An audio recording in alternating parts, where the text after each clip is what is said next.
एपरी यात्रा अच्छी जहाँ दीर्घ 50 दिन धरी चले। प्रतिदिन कार्यक्रम सहस्राधिक लोकों समागम हुए एवं अंचलर समस्त बासिंदा ही यात्रा सामिल होई निजर सहयोग दान करिथांती। एभली यात्रा बालेश्वर जिला रेमुणा ब्लॉक तालपदा पंचायत रे आज को शताधिक वर्ष धरी चली आसुछि। विशेषता हेउछि यात्रा रे भक्ता भावे सामिल हेउथिबा लोक फल प्राप्ति परे ही भक्ता होइथांती। गाँव में माँ बुढ़ी कालंद्री, माँ माटिया मंगला, माँ सर्वमंगला, माँ चतुर्दला, माँ शून्यमंगला, माँ खटणी कालिका एवं माँ बड़म्बांकर आस्थान रही। समस्त पीठरे दासी भावे सुरेन्द्र बारिक, अमर दास, सुखदेव महालिक, राढ़ मौलिक, प्रफुल्ल दास एवं सेमानक सरदार भावे गोपबंधु महालिक रही। विभिन्न उद्देश्य पूरण पाई लोके माँ को निकट में मानसिक करती। मानसिकधारी लोके सेमानक उद्देश्य पूरण हेले भक्ता भावे व्रत रखती।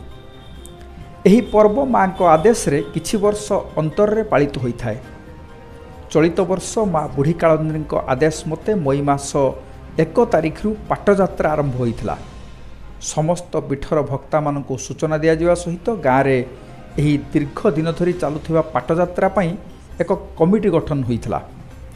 चलित थर कमिटीर सभापति भावे सरपंच हरेन्द्र मल्लिक, संपादक सुदर्शन दास एवं कोषाध्यक्ष भावे उमेश चंद्र दास सह हेमेंद्र प्रसाद दास, जयंत मल्लिक, नरेंद्र मल्लिक, सूर्यकांत मल्लिक, हेमंत महालिक, मायाधर मौलिक, मन्नू मौलिक, देवेंद्र मौलिक, दीपक दास आदि मनोनीत होते।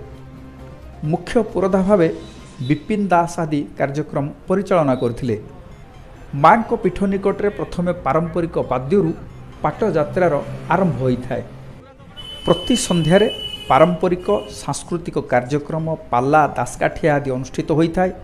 अंतिम पर्यायर चतुर्मुख ब्रह्मांक पूजा अनुष्ठित हुए एवं मध्यराति बा निशार्धरे स्थानीय कालिका पदार हेउथिबा पूजारे निशा घट बाहरी थाए।